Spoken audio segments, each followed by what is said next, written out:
of last year. The C3 zoning doesn't allow a broad enough group of uses for us to be able to execute a light industrial park. So we would be building, and of course these are all coming back to you for plan review and design review. These will all be coming back to you.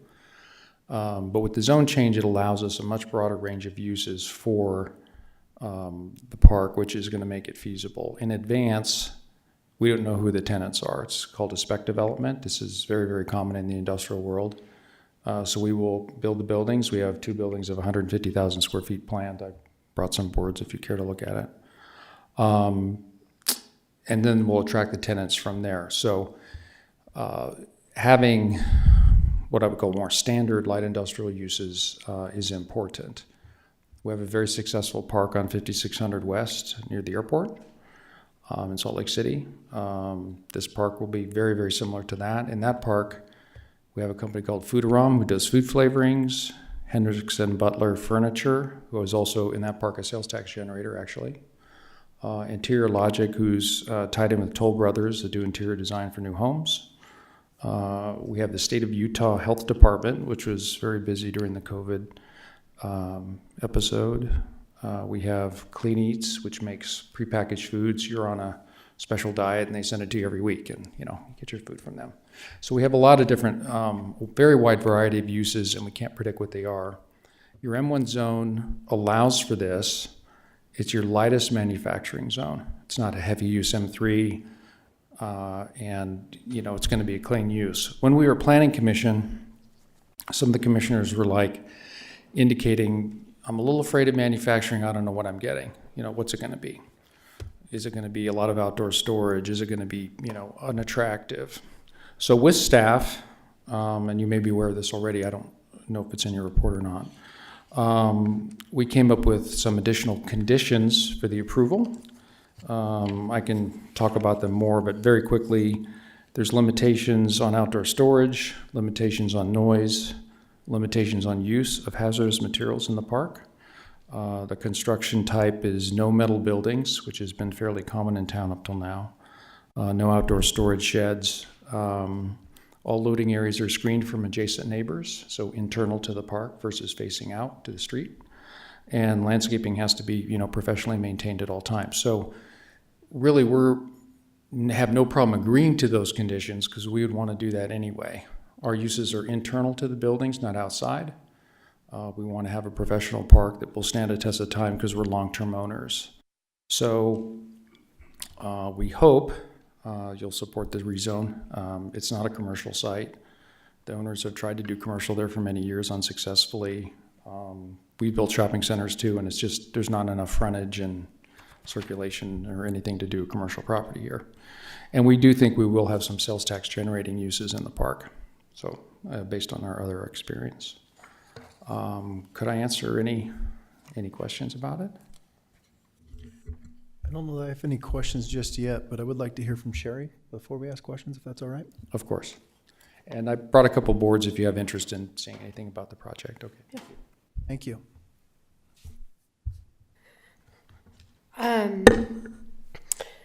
So yeah, I don't have a whole lot to add to what Mr. Morris said. If you want, as part of this discussion, if you wanted to know a general idea of what they anticipate the buildings looking like, because I know when you're asking for manufacturing type uses, it's an obvious concern, like what are we going to get there, what are we going to see. I've actually given, I think Matt or Emily has it, there's a flash drive that has some pictures on it. Admittedly, I went back and forth on what I thought of the request because, there's concern about giving up viable commercial space. So I reference this in my staff report, but the commercial and retail landscape has been changing for years. Most, if not all, cities throughout the state, large and small, are actually overzoned for commercial retail, and some of those areas with the changing nature of commercial aren't viable for what we typically think of for commercial uses right now in this city. The commercial type uses we're seeing that I'm getting requests on and having conversations on. It's not things like bookstores or shoe stores or malls or anything like that. It's not even, it's not even big box stores. It's food, service station, convenience type projects, and also things like office space. So I think most cities that I'm aware of, as I've spoken with other planners, just in very loose conversations, cities are having to reevaluate and reconsider how to draw in some of these things that do have the potential for sales tax generation, but aren't letting large swaths of land sit vacant. Like he said, because of where this is situated, with the frontage along 2100 being basically non-existent, with the frontage along 1900, there's more, but it's not the most desirable for anything like a grocery store or a large commercial opportunity. One of the things that I appreciated in the conversations with the commission that Mr. Morris has had is that he's been very transparent about the types of uses that they want to have. He's provided us, that's just one of the drawings that he provided. He has been very open to the conditions that the commission would see fit to put in place, because he understands the hesitance when you're asking for this. That's also part of the reason why in the text of the ordinance the conditions have actually been included in that, just to give that extra level of assurance that when a project comes in, that if it doesn't meet those conditions, then it becomes an easy no, because that was part of the terms of, if it's adopted, of course, it becomes part of the binding nature of the ordinance. The commission was unanimously in support of recommending that the council approve it. So I'm supportive of that. I think truly the viable commercial areas throughout the city are not going to be along there, are not going to be along that intersection on 1900, particularly as you go north of 2100.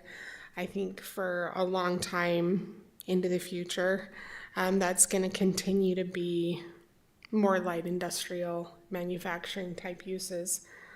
So, but yeah, that's really all I have to add to it. I think it's worth the council giving serious consideration to. Sherry, this is Councilmember Saunders. I don't know if you can hear me. I can.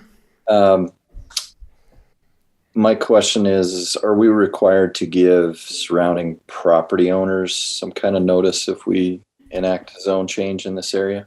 Public hearings are required on zone changes at the Planning Commission. Okay. And those notifications were sent out. It was noticed on April 28th, and the public hearing was held on May 11th. Was there any public feedback on that? There was minimal. I think there were a couple comments. There wasn't, I would have to go back and look at the minutes to see what they are, but the public input was minimal. And part of that is just because of where this is located. There's fewer adjacent, I don't know why I'm looking up there, you're not up there. There's fewer adjacent property owners to notice. But I think we only got one or two comments, but I would have to go back and look at the minutes to see what they were. I think they had some concerns, but weren't necessarily opposed to it. I think there were concerns, if I remember right, were related to the types of uses that could be had in manufacturing. But those more intense uses, I think, are substantially mitigated by the conditions that the commission put on their rezone. Thank you. You bet.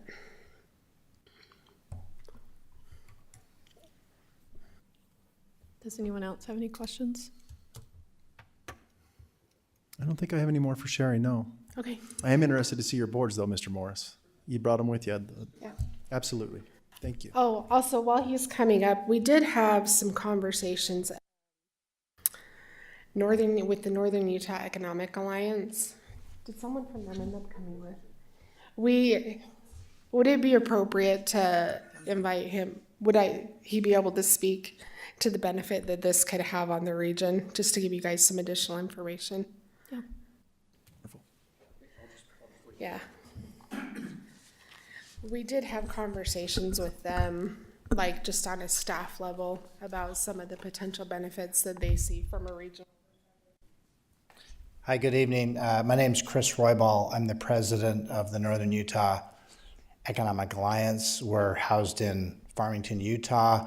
We're the marketing agency principally for Weber County and Davis County. We really have a simple mission, and that is high quality job creation.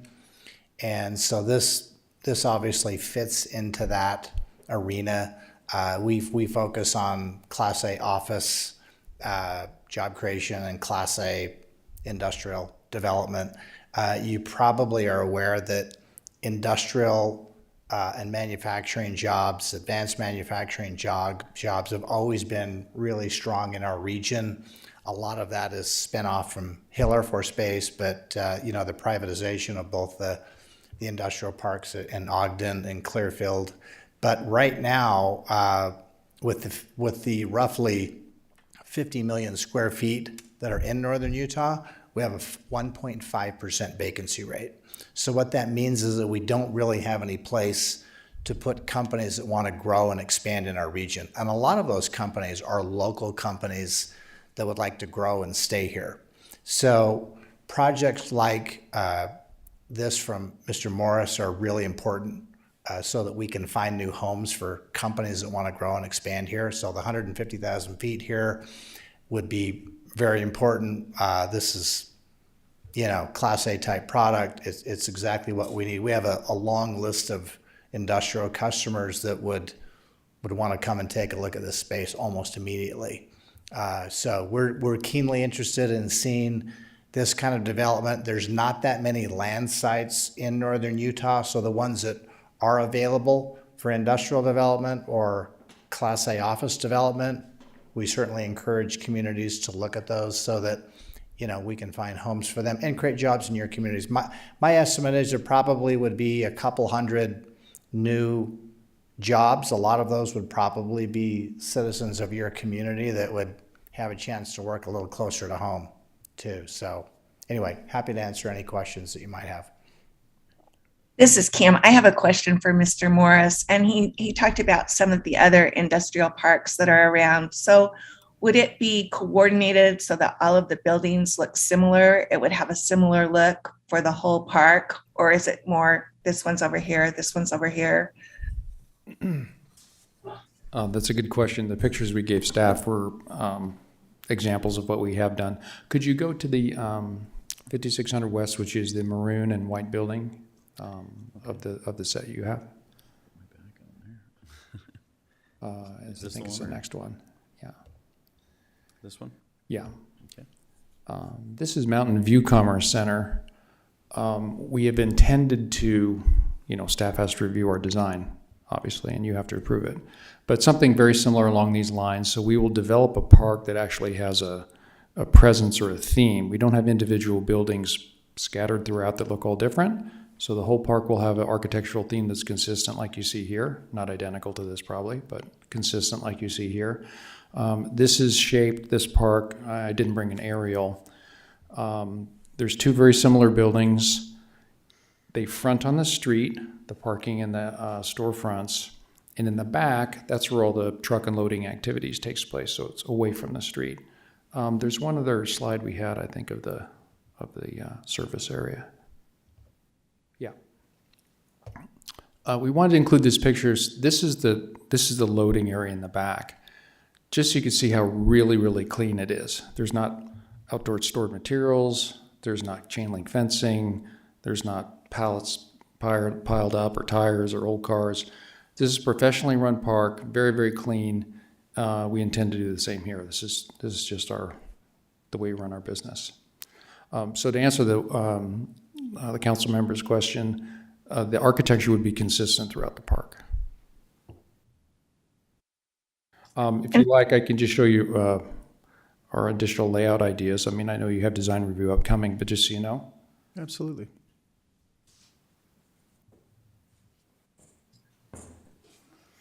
So just another question to follow that up. So you would be, and I apologize for not knowing the right vernacular, but you would be the people running this, right? You're not selling these off to other businesses? Oh, There isn't a that's owner? a terrific question, actually.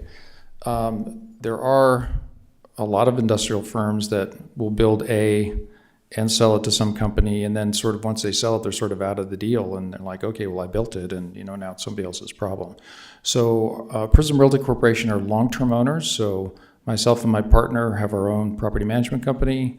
We're the people that run the construction. We're the people that put the equity into the project.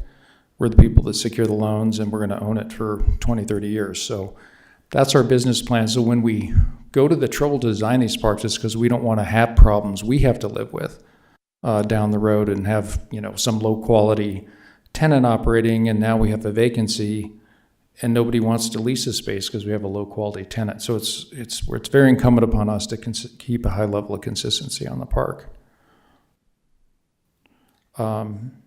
Did that answer your question on that?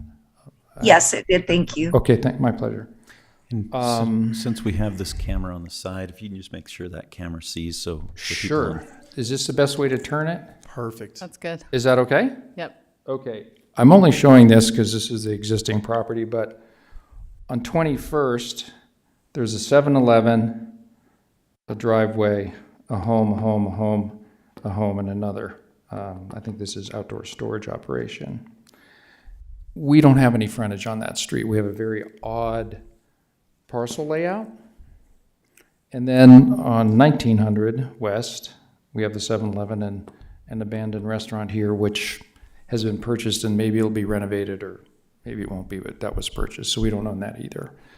So we have this very odd layout. So when I show you the site plan, and you might say, well, why is it laid out that way? The restrictions on the frontage is the reason why. Okay. And Mr. Morris, do you have an idea of how many businesses might be going in there? Or is it just, you're going to have to wait and see? It's a wait and see thing, but our estimate is 4 to 6. Okay, so same orientation. A little harder for me to hold it this way, but I have my lovely assistant here. Okay. Again, this is the 7-Eleven, and this is building number 1 across the back. These would be the storefronts and parking, so the architecture faces our neighbors. The loading is internal. This is building number 2.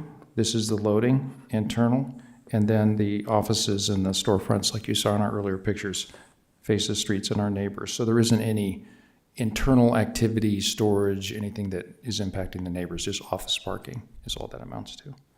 But we had to lay it out this way because these dimensions are very, very tight. You can see all the way around it's landscaped. Staff has to review the details. It's parked for 20% office use, which we think we'll get. Maybe it'll be 15, but yeah, we're accounting for a fair amount of employees. Okay. Is that an adequate view of that? Absolutely. Thank you.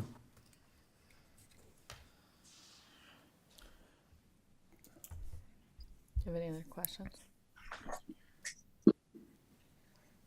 As far as building height, what is the difference between the zones? I don't know if anybody knows that off the top of their head. C2 is a 35 max and M1 doesn't have one. So there is no maximum building height on manufacturing. 1 story, no There's max. what? The maximum building height versus the 2 different zones. In the manufacturing zone, when you do get up to that level, there's not. Okay. So I know out there in Marriott Slaterville with the BDO expansion, the city has had a lot of trouble with the BDO putting the new buildings blocking the views and the sunlight for the adjacent houses. I don't know what kind of effect that's going to have for the neighbors in this area. They put 50-foot tall tilt up something to consider. Please. Just one other sec before he answers that. Just as a reminder too, these buildings are large enough in square footage that this is one of the cases where site plan would come to city council as well.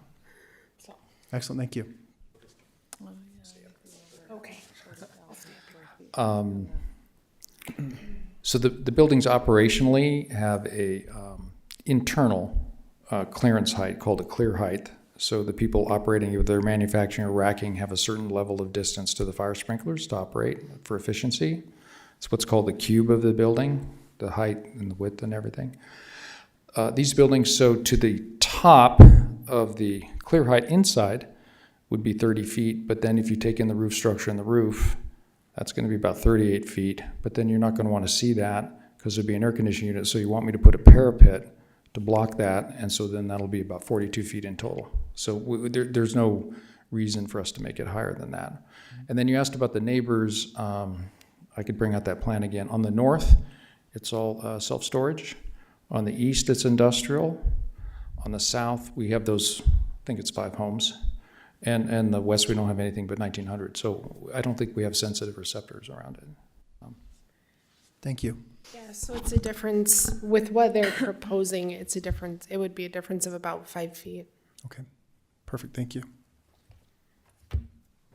I know just for me, gives me heartburn whenever we give up commercial space because it's something we can't get back again. But in this case, I think they're right that I'm not sure what would fit in there. And I like the concept of having a continuous look throughout the building. So we're not having, different looking buildings all the way down. So again, the giving up the commercial is always heartburn, but I really like the concept.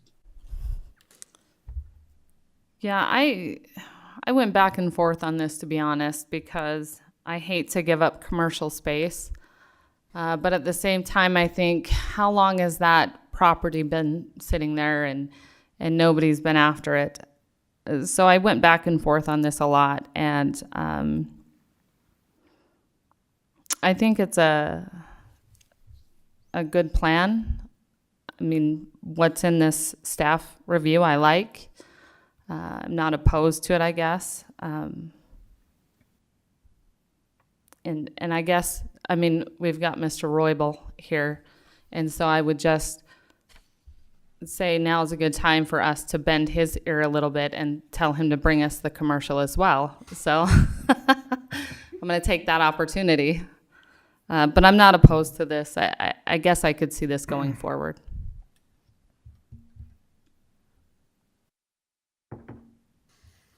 Councilman Saunders, do you have any concerns? I don't really have any concerns. I mean, when you look at it, it's not too far off some of the other.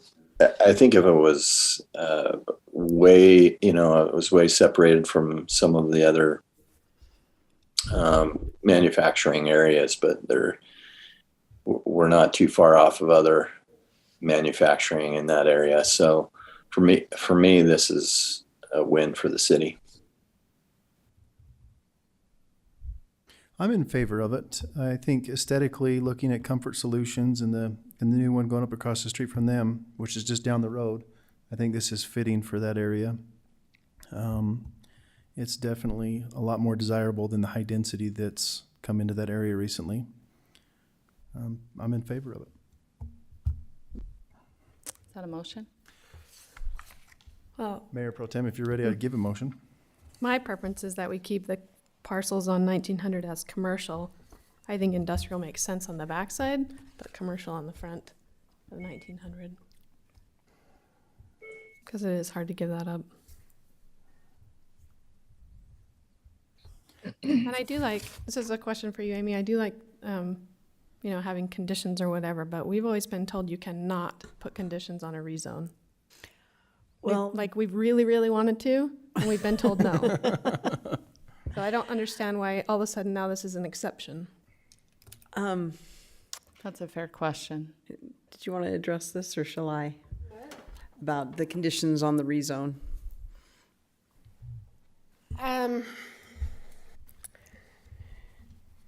I would say that in this case, it's appropriate because they agreed to it. But we've seen that before where we tried to put conditions on a rezone, and I think you know what I'm talking about. And those conditions were not met. I mean, we had someone in here who agreed to it, and then when it came time for site plans, that's not what we got. Well, but some of that was that it wasn't in the ordinance itself. Yeah. And I think that's a That's the difference problem that here, we've had. is that I wrote the conditions into the ordinance, so they have to, so. I mean, this is one of those things where actually, if the council would feel better about it, that we do a development agreement in conjunction with the rezone. Yeah. And so the conditions are outlined in that development agreement. I know we haven't loved development agreements, and I know that's like saying, everybody gets a little twitchy when we say those two words. However, how development agreements are supposed to work is if you're doing a rezone, you're supposed to have the rezone and the development agreement working together. And if they don't end up building anything at all, then it can revert back to what it was zoned to begin with. But with something like that, with a development agreement, we can have it recorded as attached to the property. So let me ask you that, Amy. So I think on the other one, on the one I'm thinking of anyway, it had gone to another buyer. The buyer that kind of agreed with what we wanted didn't end up buying the property. So in this situation, is it the MDA follows the property or follows the developer? Well, it would follow the property. That's how development agreements are supposed to work, is that they'll follow the property. Yeah. And truthfully, I went back and forth on whether a rezone would be more appropriate than a development agreement. And some of the reason this is a rezone with conditions instead of a development agreement is because I understand and fully sympathize with the hesitancy on the part of the council and the commission and staff regarding how development agreements have been used in the past. Because initially when this went to the planning commission, we did want to look at a development agreement. But as I worked through it, and honestly, some of this is just like a staff decision that I made, is that I felt rezoning it with conditions would be more palatable. So that's honestly why it's a rezone instead of a development agreement right now. Because I know there have been issues. I dealt with another one today on a different project where there's issues with the development. So. Wouldn't there be conditions of approval when you go through the design review process anyway? Yeah. So I don't see how I can. And there's also, just as a reminder, there are also, we've increased the level of review and level of requirements on projects that do have to go through site plan.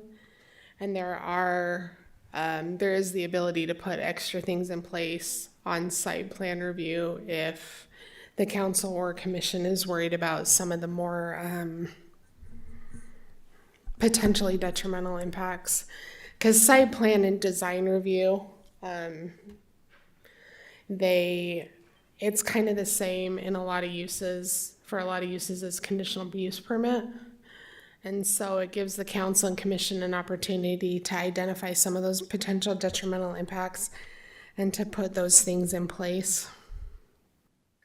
Okay, so I just have a question for Amy, and it seems like we had tried to do that once before, and because it was zoned and we didn't have an MDA, we were told that we wouldn't be able to do that. So if we do that, can we, and I'm sure Mr. Morris would never, this is just a general question, but if we do that, can we hold up legally?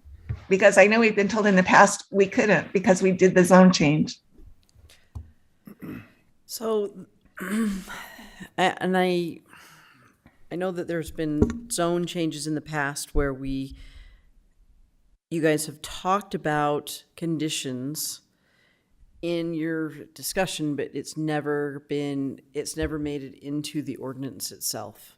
That's kind of that is the huge difference, because if you don't put it in the ordinance, then yeah, you can It talk about doesn't exist. but it Yeah. doesn't exist. And even if you put it in the whereases, it still doesn't exist. You have to put it into here's what The now therefores. yeah. But we Now can't, therefore the city council. but we also can't put it in the motion, right? What was that? We can't put it in the motion either, right? Well, So it has to come to us that way, or we have to deny it. I'm sorry, I don't quite understand the question. We can't put a condition in the motion. When we make a motion, we can't put a condition in the motion that's not already in the ordinance. That's, yes, I would, if you're going to put a condition, make sure that it's in the ordinance itself. But the we did try written- that before, and we're told not to. Well,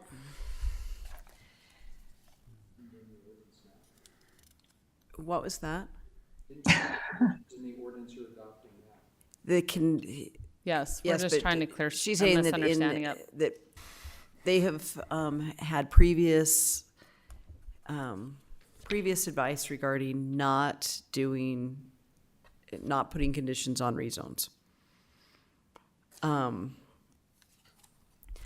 I think you can do it this way. I don't prefer it. I actually prefer doing a development agreement at the same time as the rezone. You do it in conjunction with each other, but I think you can do it the way that we are suggesting. I like that it's in the ordinance here. Hopefully it works well that way. I think just by looking into the audience that is here today, that the development agreements are not always favorable for the residents. Question for Mr. Morris. So Mayor Pro Tem Call here talks about 1900, the frontage right there. Is there any wiggle room within your design to incorporate some small strip mall commercial on that frontage? Or would that, With the design we have, we don't, and the amount of frontage, we don't. So further background.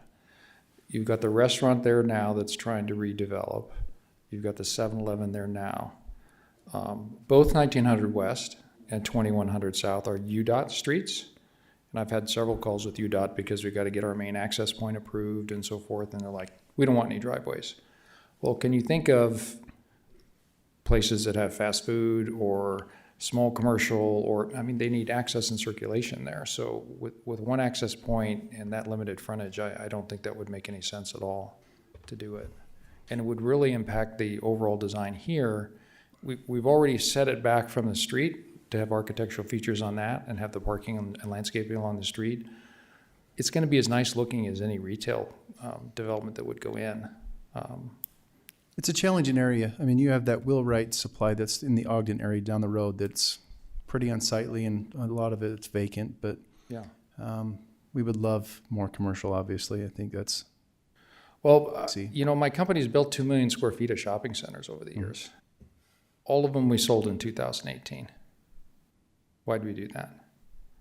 Because with the changes with Amazon, the reduction in the number of retailers that are active, the way people are buying now and having it delivered instead of going out in their car and shopping, it's just a business that's very, very more difficult now than it used to be. So even in its best case, if you take away the 2100 frontage and you have limited frontage on 1900 West, it's just not a good retail location is one of your main problems, or it would have been developed by now. You have other sites in the city that will be good. You know, you fill in your residential and so forth, and I think they'll be successful, but this land will just stay vacant if you want to put shopping center on it, is my opinion. understood. On the conditions, can I just comment real quick? When we came to town and met with staff, our first meetings I think were in November. A development agreement was suggested. We worked on the development agreement for 4 months. And then we were informed that, you know, council doesn't really like development agreements. A lot of problems have come up. They don't want to be locked in like that. So that process was terminated and a rezone was suggested, and that's why we pursued this. So I would be pretty uncomfortable going back to the development agreement process when we already tried that, and now we've gone through this process. We've agreed to conditions. I believe the conditions are codified in the ordinance. I gotta believe the ordinance is enforceable. We're gonna bring back the site plan and other design features. Those will be conditioned if you feel they need to be. I just don't think we don't intend to, but we wouldn't be able to get out of it anyway, and we wouldn't want to get out of it, so. I agree with Mr. Morris because I can't think of what would go in there except for another gas station, which we obviously don't need there. So knowing the trouble they would have getting access to 1900 from UDOT, I am in favor of keeping it as one piece and going forward with the zone change. And just as a reminder too, with that zone change, all of the uses that are allowed in C1, C2, C3 are still allowed in there. So there is still the potential as they design the buildings and as they go out and market potential clients and things like that to have the more traditional commercial uses those uses still could be in there. So. Any other questions? If not, I'll entertain a motion. Move to approve ordinance 13-2022, rezone from C2 to M1, northeast corner of 1900 West and Wilson Lane. Second. I have a motion and a second. Any further discussion? Councilmember Morse? Aye. Councilmember Saunders? Aye. Councilmember Dixon? Aye. Councilmember Swap? Aye. And I am a nay. Vote passes 4-1. Thank you very much. Appreciate your time. Thank you. We will move on to our second item for the Planning Commission recommendations. Preliminary subdivision approval for Sunset Farm subdivision, 3417 South, 2700 West, Tyler Peterson. Tyler might be here on Zoom, but he texted me earlier. He is sick, so Ken Milne is here in his behalf. Ken, do you want to come up? Ken is Tyler's father-in-law, right? Do I remember that right? Yeah, so he's here on Tyler's behalf. Hi, Council. How are you doing? Good, how are you? Doing well, thank you. I'm here in proxy for Tyler, and they're properly located on 3417 South, 2700 West. It's a simple, we put a lot of thought into this. This is a simple subdivision. It's 10 half-acre lots. It'll probably be a private gated community. We're looking to put in some nice homes there architecturally, 3-car garages. Ramblers will probably be 2,000 square feet above grade. 2 stories, 25 to 3,000 square feet above grade. Architectural features might include stone and hardy, probably no stucco. But we really feel it's a great location and it'd be complementary to the neighborhood. I'm certainly open to any questions that you might have on the layout, the plan. It's a long, narrow piece, and there's not a lot of options and configurations for this. So we spent quite a bit of time coming up with this layout and feel it's best suited for this parcel. We appreciate the time that our city planners put into this, and the Planning Commission, their approval for the original rezone. But yeah, I'm open to any questions they might have.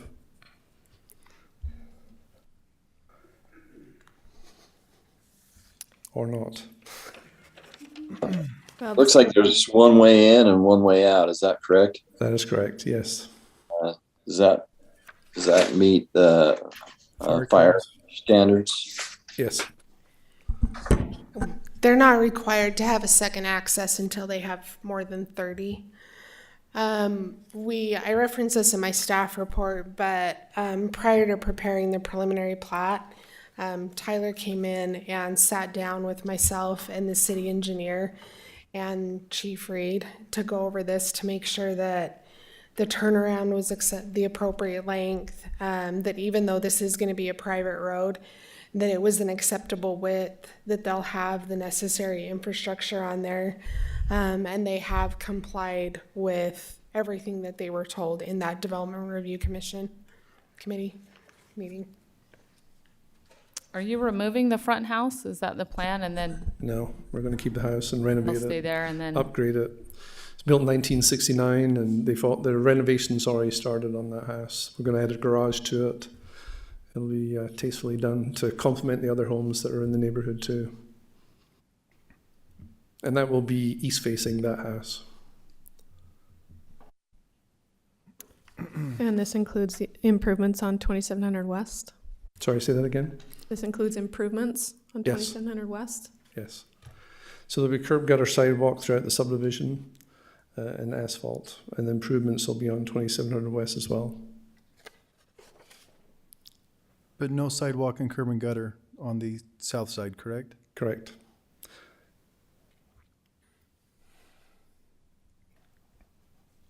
well, I like that each of these lots is at least 20,000 square feet. I know that wasn't a requirement, but we certainly like to see that, so. Sure. We weren't trying to get as many lots as we could, but we want to have some open space and feel without, there wouldn't be animal rights on it, but there's plenty of animals around the neighborhood, and it's a nice open feel. It's also close to the, I guess, where the fireworks are, the rodeo Yeah, grounds. you'll be able to watch them right out of your backyard there, so. Exactly. Yep. And so the location is good for that. And it still feels like it's very private and secluded, and so we like the location a lot. I agree. I think it looks really, really nice. I think it's well thought out, and I love the big lots.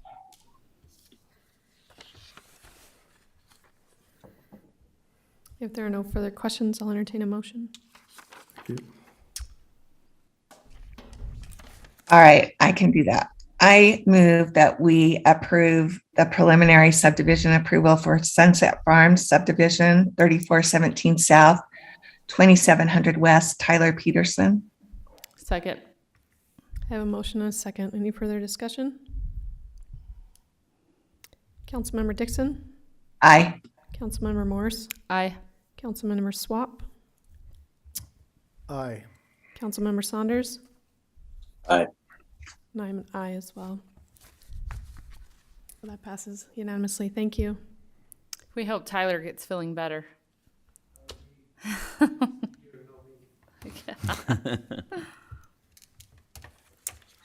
We will move on to our next item, the preliminary subdivision approval, the Village at Green Farms, approximately 3700 South, 4450 West for Nielsen Homes.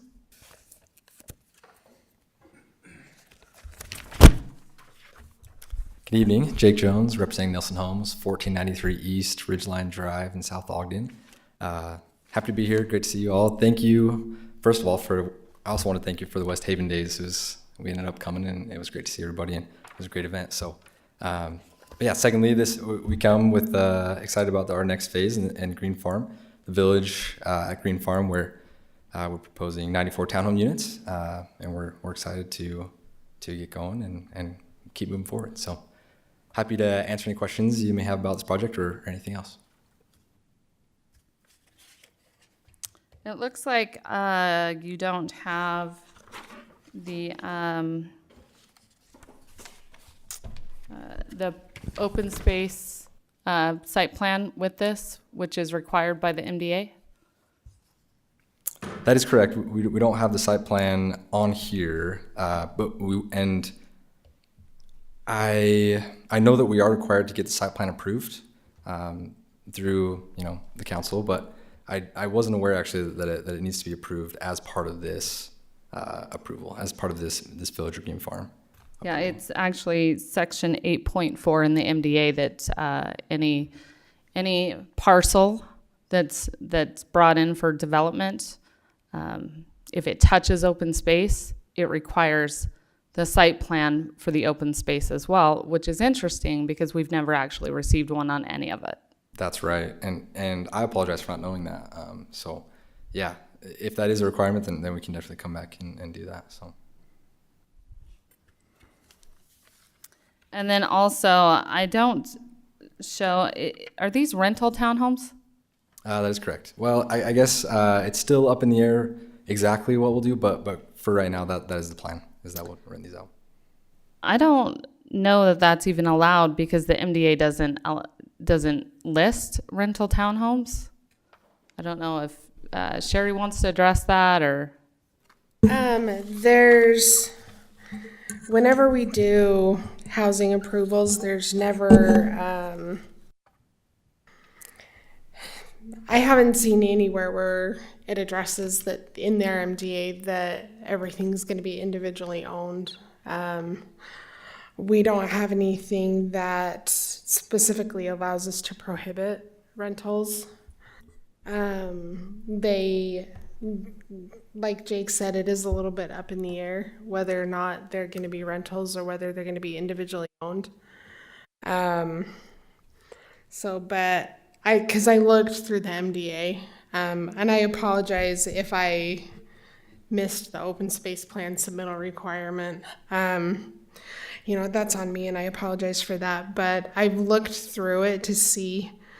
And there's no reference to anything being individually owned. It does reference attached versus detached. And it does reference multifamily. So it's all about the ownership of the building. If somebody owns the 4, then it's as one unit, as one tax ID number, then it's more likely considered multifamily. If they're individually owned, then it's single family attached. But the MDA doesn't have anything that references not being allowed to do rental townhomes. I think my concern is that the MDA also doesn't reference that it's allowed. And Well- for me, the MDA is the guiding document for this. Well, I would disagree. In section 1.2.20, dwelling, short-term rental or lease means the use, occupancy, rent, or lease for direct or indirect remuneration of a residential unit for an effective term of less than 30 days. Right, so they wouldn't be able to do short-term rentals like Airbnb, but that's specific to that. That's not saying somebody can't come in and rent one of them for a year. It just says they can't Airbnb it or VRBO or something like that. Well, it says. Well, and I think that kind of goes to the fact, sorry. What was that, Carrie? It says dwelling, which is deemed a residential dwelling. Well, right. I don't think it's but- attached to a short-term rental. Sorry, what? I don't think it's attached to the short-term rental in that definition. I would have to look at the specific language of it. Could you read that again, Carrie? Sorry, I missed that part. Dwelling, short-term rental, or lease means the use, occupancy, rent, or lease for direct or indirect remuneration of a residential dwelling unit for an effective term of less than 30 days. So from the way I hear that, and I could be misreading because I don't have it in front of me, but the way, and I should probably be speaking here. The way that I read that is that we're not allowed to rent for less than 30 days, any of those units. And that's definitely not our plan. If we were to rent, then it would be kind of 9, 12 to 24 months. Am I misunderstanding your understanding as well? I can go get my copy at the desk and look at it if that would help.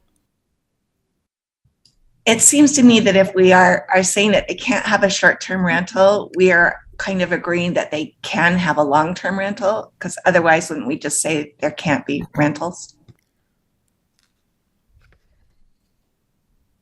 Yeah, I think you're right. Well, that's a definition. So there's a definition in the master development agreement that defines short-term rental, but there's no definition for long-term rental, which to me says we never even considered it. Actually, I don't think that that would be the case. I mean, if they considered it enough to address the short-term rental, then at this point, I think that it would allow the long-term rental, because if not, they would have put in there no rentals at all, short-term or otherwise. And I guess from our perspective, I mean, there's no stopping a resident buying one of our other townhomes and renting it out, right? Sure, but when we're talking about creating an entire part of the development as rentals, then I think that needs serious consideration from the council. I mean, if somebody wants to rent their house out, that falls under the HOA guidelines. Got it. The HOA decides that. But for me, when I look at this, and an MDA to me governs the project completely. And if the MDA doesn't say you can have rentals, then to me, you can't have them. That's the way I read it. Yeah, that's interesting. And I think it's a good point. With other kind of rezones that we've done, and I can't speak because I wasn't here when it originally was written up, but the way that we do it, it's I guess in the other communities I'm thinking, we have 2 other townhome communities that we're renting out, and it's been kind of, the default is we can sell them or we can rent them, and we haven't had problems in other cities with that. So I don't want to say that we didn't consider it or we were trying to sneak anything past. I think it was just, if there was going to be a restriction, it would be restricted up front. Otherwise, it was up to us as the owners or the individual. If somebody's buying their own home, it's up to them if they want to, rent it out or just buy it and live in it. And so it's kind of the same concept as us with these properties. But again, I wasn't here in the beginning, so I can't speak to how that all went down. Okay, let me just address a couple more things regarding the MDA. Absolutely. There was supposed to be a park, a neighborhood park at the location shown with parcel C as shown on Green Farm conceptual plan when developer plats the 50th lot in said parcel. Said parcel shall dedicate to the city. Anyway, parcel C, 50th plat, we're well over that, and there's no park there. You're right. And I actually just saw this recently as we're kind of going through revising the MDA. And so absolutely that's yeah, you're absolutely right. And then also, the road 4450 South was supposed to dead end June of 2021, and that still has not occurred. And that's Green Farm Way going all the way up, right? Excuse me? That's Green Farm Way going all the way up. That's That's the temporary road through Canesville Meadows subdivision. Oh, that's right. Okay. It's long over temporary. Yep. And so the reason that one's a little bit more complicated, that one can't be shut off until we complete this road going west, right? Mm-hmm. And so that's obviously underway. I don't know if you've seen it out there recently, but it's underway. We're making great progress there. We definitely did miss that timeline, and so the original. Anyway, without going into all the details, but yeah, we missed that timeline. So I guess my concern is that we've missed a lot of things in the MDA. And so it's surprising to me that we haven't issued a default at this point. Right. I don't know why we're here at this point. Right. And I totally understand the frustration, and it's all absolutely valid. And there's some things that we dropped the ball on, and there's some things that were outside of our control. And so, yeah. I guess that's kind of all I'll say, and we can go into, and I'm sure, I think, correct me if I'm wrong, Matt, but I think that there will be kind of further discussion on this, but we can even go through, each individual item and talk about, why it went wrong. We can own what we own and talk about the other items and why maybe it wasn't totally off our fault, or maybe it doesn't even matter at this point. We just want to make it right. So, we made great progress on all of these things. We tried to get this road going as soon as we could so that we could close off that temporary road. The park we've been making great progress on lately. I can't speak to everything in the past 3 years, but I can speak to the last 6 months. And we've made some great progress and everything the park is designed and we're getting final plans next week from our engineer. And we have pickleball courts lined up and we have a playground that's on order. So it's not, I know that it's kind of like, well, it's still frustrating that it didn't happen 2 years ago, but I guess I just wanted to communicate that we have been making great progress in the last. Well, and with all due respect, I would disagree that you've made great progress on it because I've seen it over the last 3 years and there has been no progress in the last at least 2 years. There was progress leading up to the Parade of Homes 2 years ago, and then after that, it completely stopped. And I mean, last fall we were promised that the road would be finished and all of the hardscapes for the park would be done by the spring. They haven't even started. There's been no progress on that. Dirt was moved, and if you call that great progress, No, I do not. No, absolutely not. I mean, frankly, I really don't understand why this is in front of us tonight, and I don't understand why we've allowed you to continue building at this point. Yeah, no, I definitely hear you.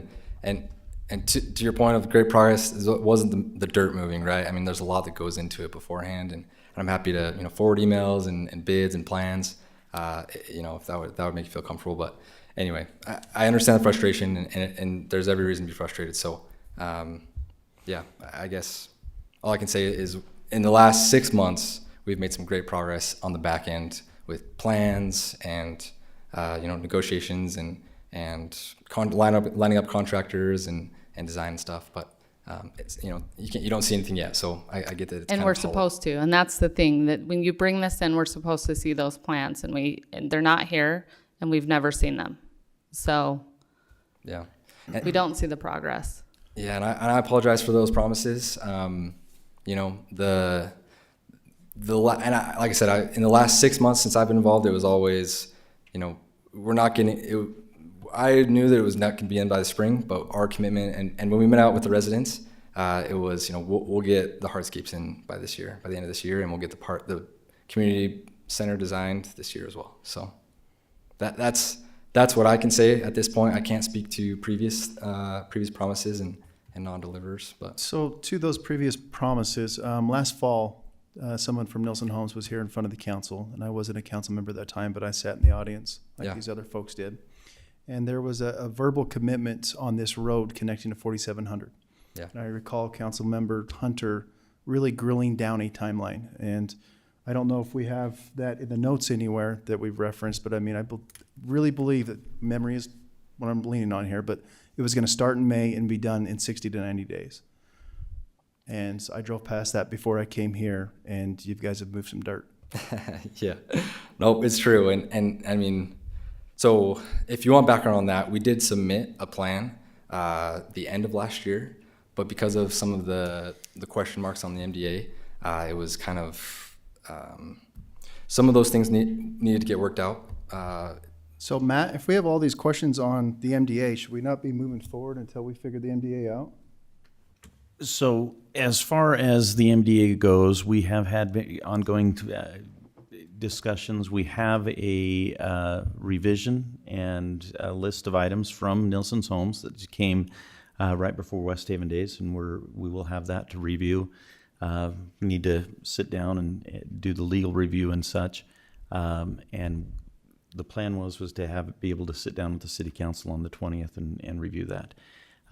The requirements on parcel A, with the road issues that we've worked through with them, and approving the road dedication plat, the density and such on the single home development in parcel A is allowable and is included for consideration under the current MDA.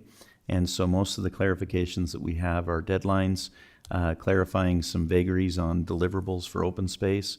I do appreciate Councilmember Morse pointing out the open space. They do have a plan for that open space. It's just not attached to this, so that is something that could be reattached. And they've had past meetings with the residents, delivering a new deliverable date for the open space development behind here at the end of this year, and that is part of the detail that's incorporated in for this MDA update. It's my understanding they've given multiple deliverable dates. I mean, that's why they're out here in the audience right now, so they keep kicking the can down the road. And that's where we need to step in as a council and say, hey, this isn't fair to the residents that have moved to our city, and we need to make sure it doesn't continue on. So I have a lot of heartburn approving any more building in this subdivision until they continue with, fulfilling their commitments. If I could suggest, I mean, specifically because we don't have the open space attached to this, we should table this until we have at least that, and by that time we'll have had a discussion on some of the updates to the MDA, and we'll be able to allow the council to see and weigh in on that before making approval on this. Let me Looked ask like you there about was that. also some concerns about parking. Is there anything we can do to fix that? Staff mentioned that in the background. I'll speak to that. That concern about parking was really only if those roads were going to be public roads, like if they were going to be city owned and operated. They're not. It looks like the plat doesn't have the correction to the road dedication that was required by Planning Commission that's in your packet. I apologize for that. They have provided it, and those loop roads are not going to be city roads. When Ed and I had the conversation about the parking spaces that back onto roads, he said as long as they're not city roads, it's not an issue for him on the engineering side of it. And like, I would agree with that. Where those are going to be privately owned and maintained, I don't have an issue with it. I would have an issue if they were going to be on city roads, but they have made the designation that the only So the developer will maintain those roads? yeah, the only road in this portion of the project that will be a city owned and maintained road is 3675 South. While we're talking about roads here, they're listed as 27 feet wide. The minimum is 28. And what? It's 28 feet, but it's listed as 27 on the plat. So that will need to be increased by a foot at a minimum. Oh, the north roads. Got it. Okay. Yeah, we can do that. And do you have sidewalk on those roads? The way that we had it designed was to have sidewalk on one side of the street. Just we actually want to do it to your city standard. So that's Well, a the miss. city standard is 28 feet. Right. So that's a miss on my part on the 27. I apologize on that. So, but yeah. I guess I'd be a little concerned that you guys are going to maintain those roads based on how you've fulfilled your commitments thus far. Agreed. Yeah, I mean, it's a valid point, and I absolutely understand. And I don't know. I mean, I'm sure you've heard, this time's different, right? There has been quite a bit of change in our department, and so I don't know if that makes you feel comfortable at all. And that's the only reason why I can say, this time would be different. But I guess the other thing that I would maybe recommend is, and this doesn't really solve the road issue, but we're probably, depending on which item specifically you're talking about with the open space, the hardscape and whatnot, we're probably a good, in the shortest, probably 2 months in some items, and then probably 5 months in some others. I mean, we committed to do it this year. But, for us to wait to get this approved would be challenging for us. And I respect your decision if you do, but what I would maybe propose is don't let us get building permits. If you'd be willing to just hold off on building permits until we fulfill those commitments that we're willing to make this year, just so that it doesn't fully stop everything, but that it'll put some pressure on us to say we'll have to pause our development if we don't fulfill, and that's how we're committed to this. I'm personally committed to hitting those deliverables that we committed to the residents and to Matt, and so to propose not getting permits would be crazy by a developer, but that's how committed I am to this. So, Have you read the MDA? I have. And you understand that the MDA states that open space is to be done simultaneous to the phases or the parcels, right? Yes. I actually did not pick that out when I read it before, but now that you pointed it out, obviously, that makes sense. And I don't know what the intent was there, honestly. So yeah, I guess It was to have a beautiful neighborhood, As it was absolutely. developed. right? So Yeah. Yeah. that's pretty obvious, Yeah, right? And that's why the neighbors are so upset. absolutely. And the MDA also says, you know, withhold further development approvals, reviews, permits, or anything when you default. And you defaulted on the First Amendment, the first MDA, the First Amendment, the second one. Absolutely. So And I absolutely understand that and respect any decision you make. But, you know, the reason why I brought it here wasn't that we were, you know, entitled to approvals or whatnot. It was that we have been working through a lot of these MDA issues. And as Matt mentioned, we did send over kind of a revision with revised commitments and whatnot that we were willing to commit to. And so, you know, the thought was that we were working in good faith through that, and so we could keep moving forward. But, you know, like I said, you know, we respect any decision that the you make council as hasn't council. seen that, so we're going with what we have, Right. which for me would be you're in default, so it's a complete denial until you finish the First Amendment and the Second Amendment, right? All of these things. That's where I'm at. Okay. And I absolutely understand that. So, yeah, it definitely does sound like the right thing to do is just, you know, table us till we can figure these things out and Matt? and further that discussion. Yes. These discussions that you've been having with Nelson Homes regarding the MDA and the possible amendment, is that fair to say that this started in January?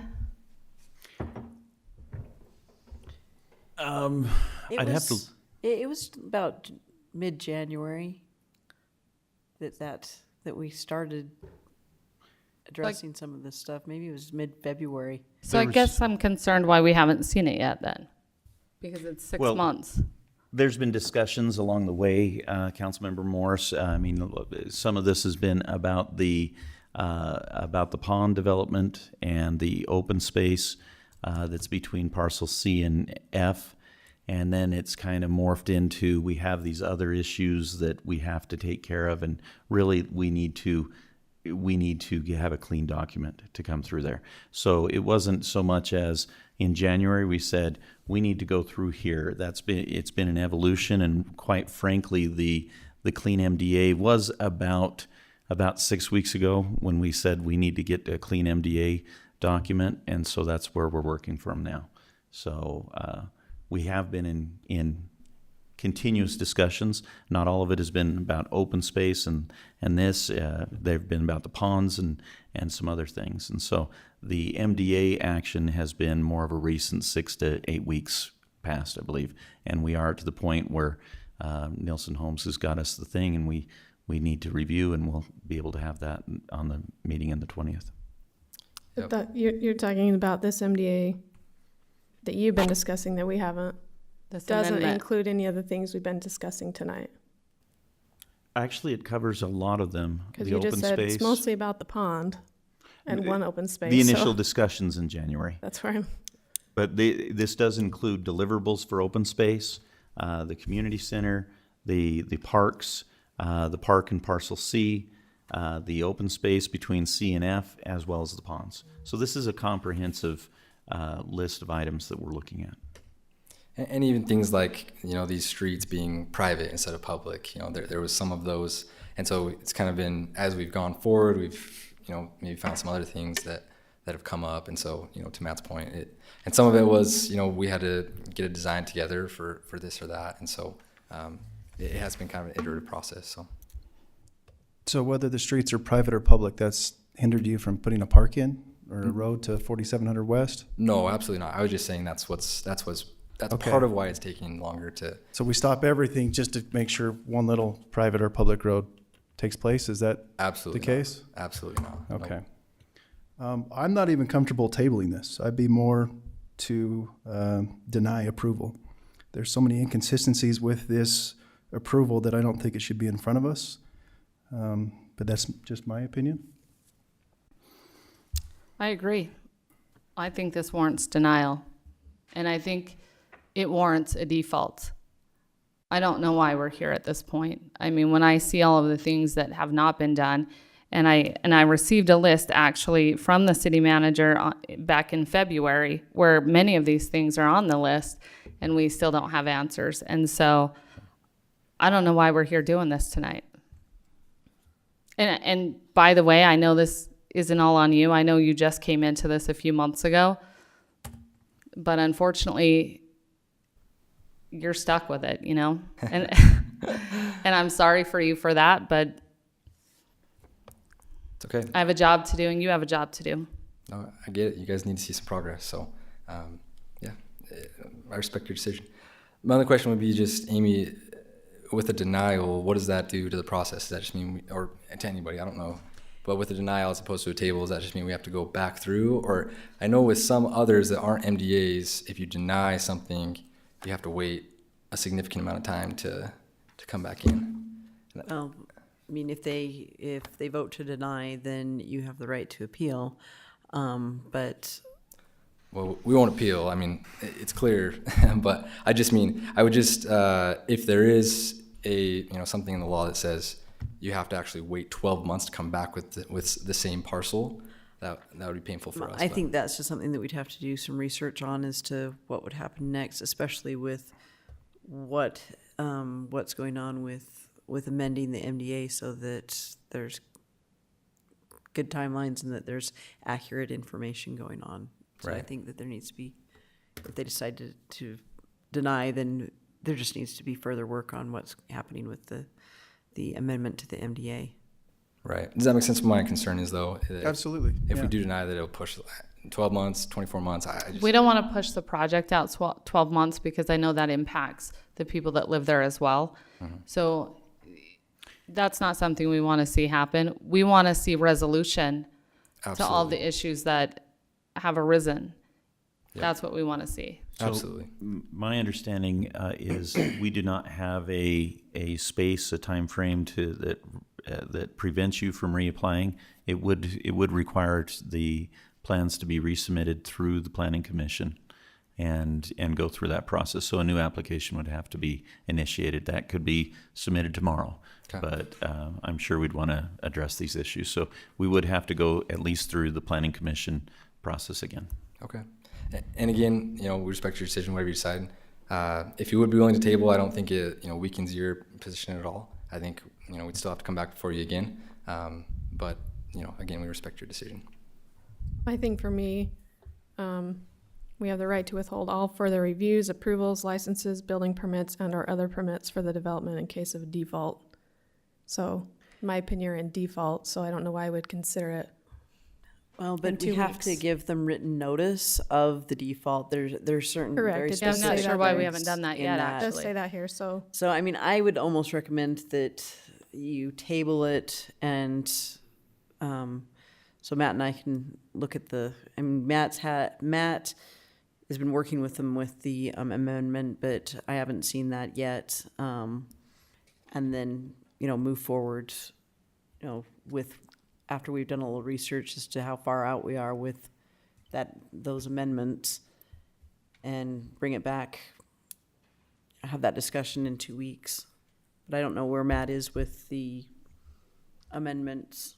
We have the information. We just And it doesn't even have to be 2 weeks, right? I mean, it could be 2 months or whenever, staff is comfortable putting us back on the agenda. So,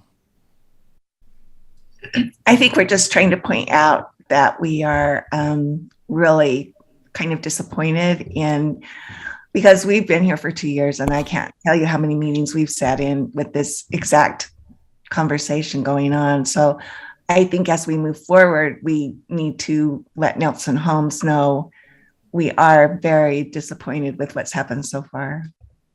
absolutely. And I don't blame you. And frankly, yeah, we don't blame you at all. So, I mean, my only suggestion with the tabling thing is that if we bring it back, then you can make a motion as to, whether or not we do issue a letter of default versus continuing with trying to work out the amendment to the MDA.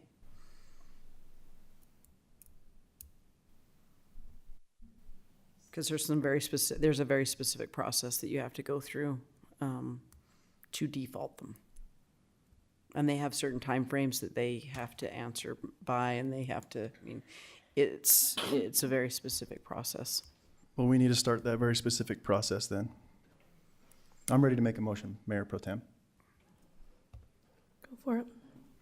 I make a motion that we deny approval for preliminary subdivision approval, the Village at Green Farms, approximately 3700 South, 4450 West. Second. I have a motion and a second. Any further discussion? Councilmember Swap, Aye. Councilmember Morris, Aye. Councilmember Saunders, Aye. Councilmember Dixon, Aye. and myself is also an aye. Okay, thank you for your time. We'll be in touch. Thank you. So the motion passes to deny the preliminary subdivision approval. We will move on to action on ordinance 13, 2022, the landscaping standards and requirements.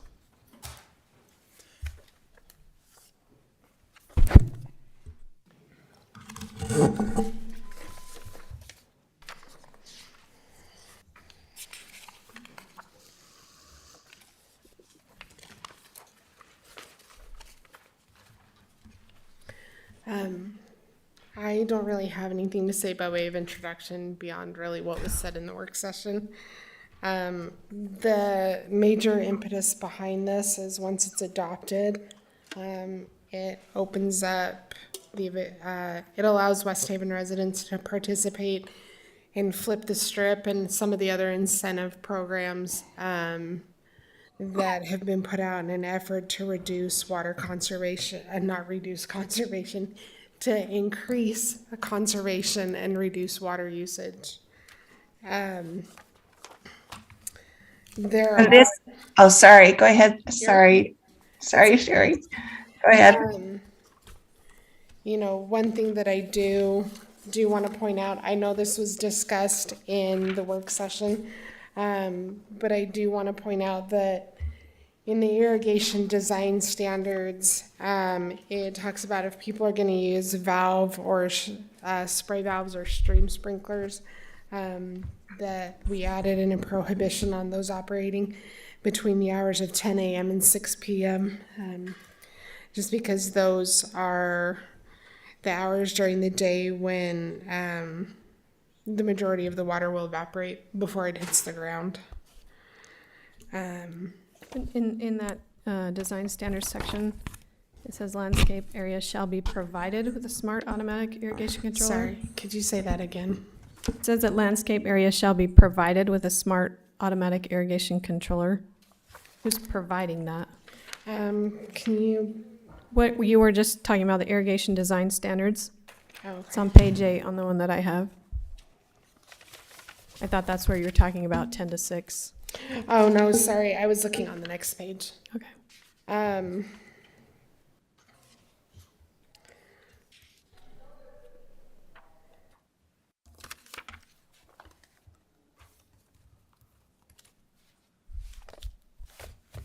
That is not. Sherry, Yeah. is there any concern by limiting everyone to the same watering times that we have enough pressure to actually water? I've experienced that myself. That's why I asked, because a few years ago when we had some drought conditions, everybody was watering at the same time and I couldn't get enough pressure in my system. Yeah, unless I watered in the middle of the day. So I absolutely know it was a pressure thing because everybody was watering at the same time. So I'm a little bit concerned about trying to enforce that or putting that in there. I would probably need to talk to the actual water districts about how the pressure fluctuates. I know from my perspective, I've lived and worked in areas where there is that prohibition, and I haven't seen issues with people not being able to get the necessary pressure. But I could talk to the water providers about that. To answer, I'm pretty sure I know what they'll tell you, but I've just experienced it firsthand, and you know, my concern with that is when you don't have pressure because everybody's watering at the same time. Right. Everybody's rotors are, stuck on that position where they're watering the road, Right. and there's no water getting on, and then the water folks will get upset at you because you're losing a lot to evaporation, and it's just around and around you go. But Yeah. And the only thing that maybe I would say at this point on that right now is that this isn't a blanket prohibition on watering between those times. It's just if you have certain types of irrigation systems. To answer your previous question, Councilmember Call, Mayor Pro Tem Call.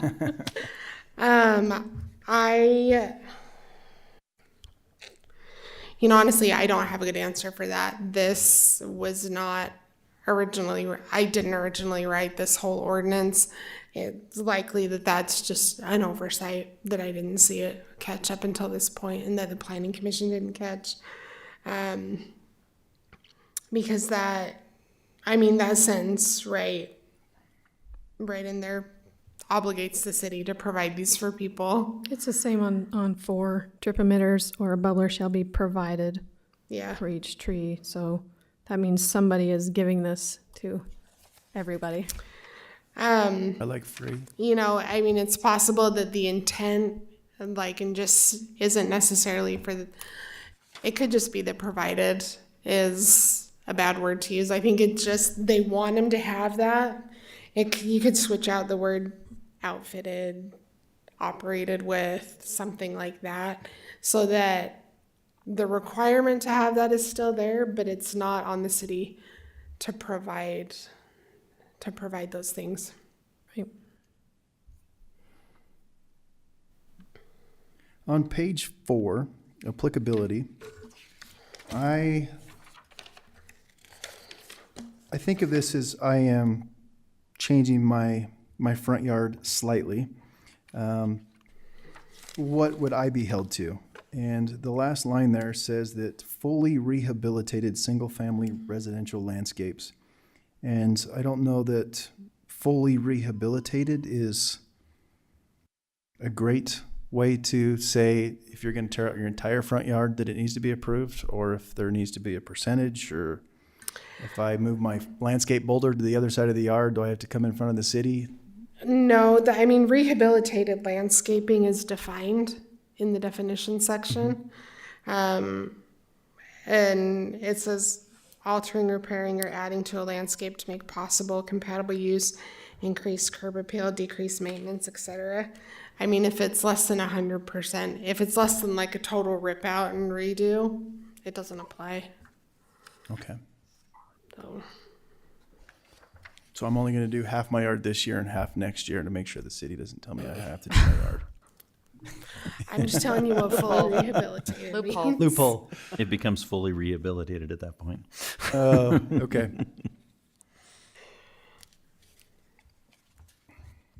I think this is a great thing, and I'm excited that we're passing this. I think there's a lot of good things in here. I think it's good too. I would still want to remove B and C out of the first section that refers to single-family homes because it's Doesn't not need to be there. necessary. Yeah. But I think this is great. The residents have been asking for Flip the Strip, and this will get us there. And I'm fully in support of passing this tonight if there's not a lot of changes to this. In the tree and shrub regulations for public ways and places, I understand that everybody needs to maintain their right of way. And if they don't, it says the city can come and do whatever, but I think it might be nice that you notify them. This kind of implies they can just go cut it because it hasn't been maintained, rather than, hey, this isn't, I don't know. I think Dan does that, but the way I read this, it means the city shall have the right at its sole discretion I just think it would be nice to notify. That's what I'm thinking. Do we have a notification in place for any ordinance for current landscaping ordinance or Like if we're gonna like do weeds and things like that? stuff. Are you talking about like if it's in the public right of way or if it's back behind the property line? When you ask about notification.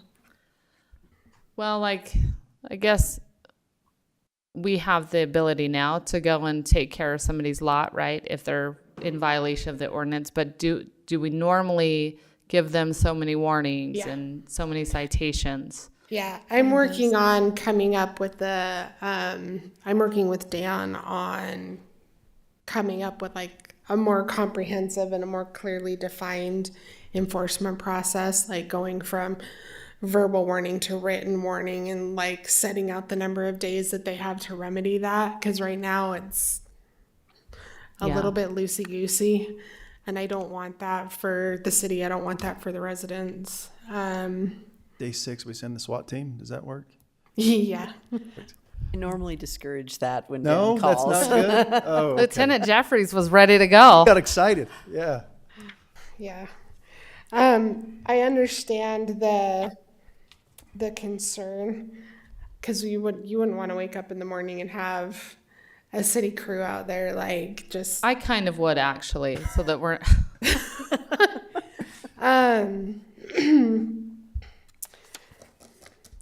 I think it would be good to add a language in there about prior to, I'm trying to think off the top of my head, prior to undertaking any work in the public right of way immediately, like in the park strip immediately adjacent to a residence, the city shall provide 10 days written notice to the property owner of the work. Something like that. Can we reference? Because I understand your concern there. Well, and if this falls to Dan, Dan's really good about that. He talks to people. I know he does, or sends them a notification, calls them, whatever. But the way that I read it, it doesn't say that, and we're always held to the words of the paper. So it says that in number 4 and number 7. So would you like me to add a sentence about providing something like 10 days written notice to the property owner before we start any work? I think that's a good idea. I think so. Yeah. If you're working on something with Dan, would it be better to write in there that it's in compliance with West Haven's notification system? That way you can Well, change that there's as you go? there's a difference between notifying someone when there's a code enforcement issue and notifying someone when you're going to commence work. Like if the city needs to go in and tear out the sidewalk, or if the city needs to go in and like tear out anything, a tree, a bush, whatever that's in the park strip. There's a difference on notifying somebody that you're going to be doing work Okay. in their park strip or in the public right of way in front of their house, and then notifying somebody that, you know, the 47 chickens in their backyard. That's too many. That We're there's a coming to problem pick with them up. Yeah. What? We're coming to pick them up. Is that the notification on there? No, we Yeah. do not pick up chickens. Oh, we kept them out back. Empty egg cartons over there and we go fill them. That's right. That's what we do. So, what I would suggest putting in here, just in 4 and 7, just based on that last sentence, is that prior to doing any work, that this city will provide, 7 to 10 days written notice to the property owner.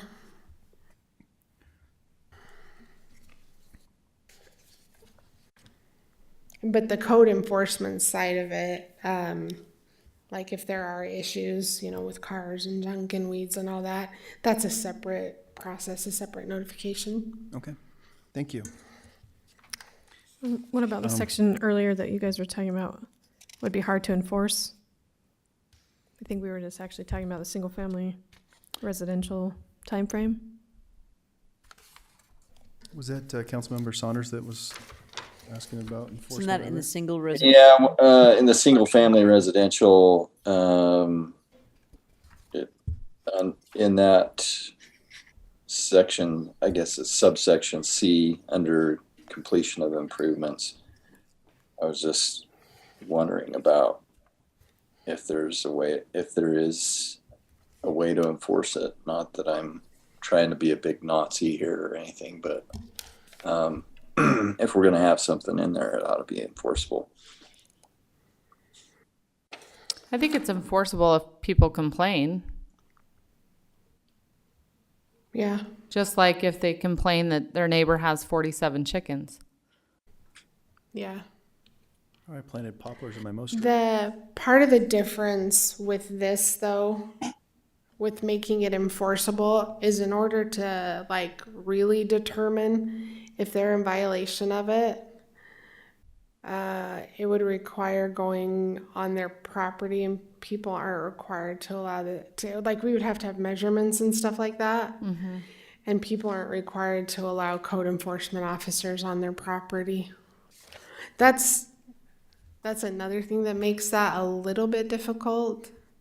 I mean, sometimes it's going to be obvious, but even still, Yeah, it's a little bit not tricky. as I'm not thinking here as much on the rear yard, but it says they have 12 months.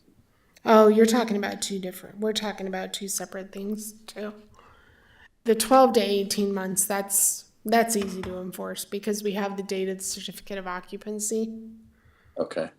That's easy to enforce. And how do you enforce it? Like what is, I guess that's my question, is what is the, Then that actually does turn into a code enforcement thing. Because we have something concrete to base the time off of. You know, if they get their certificate of occupancy July 1st, they have until July 1st of the next year to get the yard in. The front and sides, they have till, January 1st of the year after that to get their rear yard in. and so if they take like 2 years and somebody complains or whatever, we have a fine system in place. Is Yeah. that That's actually what Dan and I are working on. Because there will be some times with code enforcement things that they go to Amy if they aren't remedied. And so Dan, like I said, Dan and I are working on more of a more clearly defined escalation enforcement citation process for something like that. But the 12 to 18 months, yeah, it becomes a code enforcement thing then. Yeah, it was just more of a question, not that we need to necessarily change that. But back to my concern about the 10 to 6 p.m. thing. Does anyone else share my concern there with that wording? The operation is strictly prohibited between the hours of 10 a.m. and 6 p.m. Can we add something there, provided there is enough water pressure to do that? So I think it's already regulated by Weber Basin that I can't water during those hours. It's what? I think it's regulated by Weber Basin that I can't already water during those hours. So I don't Yeah. know that us saying it again is going to change that. It might. I mean, if someone's on regular culinary water and they're watering their sprinklers, maybe that's a good thing for us to have it in there as well. But How does that impact qualifying for Flip the Strip? If we remove that, is that something? This was something that was added by Planning Commission. I'm not necessarily asking that we remove it entirely, because I think it's a good idea. I just have experienced that where they want us to do it, but we can't because there's not enough pressure. I can look into it more and see if it disqualifies them from Flip the Strip or anything like that. And find out if the water companies think there would be an issue. I don't want to hold this up. So I'm okay with or without it as long as it doesn't affect the qualification of Flip the Strip. Yeah. And what's happening with the city arborist? Did we decide? It's you. That's basically just whoever Matt decides is in charge of trees. But I'm saying we are going to assign one so that it complies with the ordinance. Is that So generally, we would just determine like the Parks Director or the Public Works Director to to be the city arborists. Yeah. And until a point where we would want to engage with a professional certified arborist. Okay. Or mayor pro tem. Ooh, good call. I like it.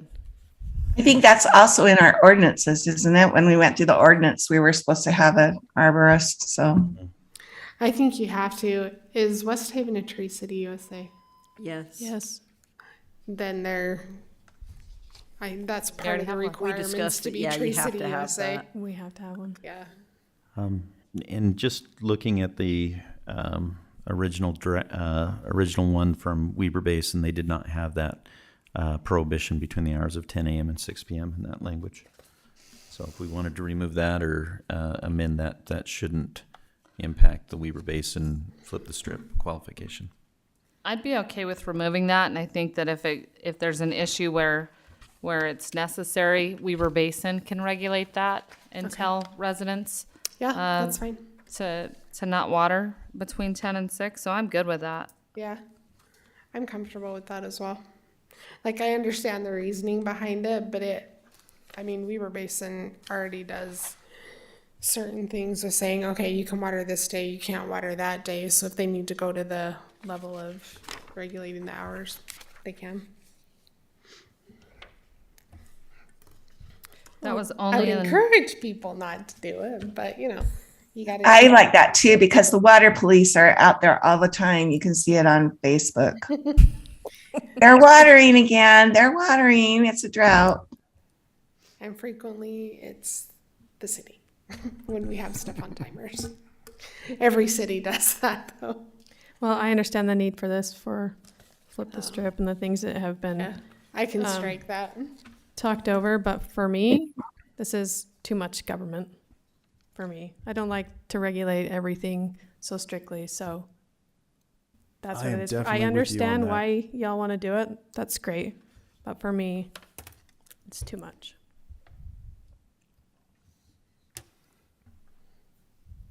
But I will entertain a motion if there's no further discussion. Just one point is before a motion comes up, and I'm kind of listing out the amendments to what we have.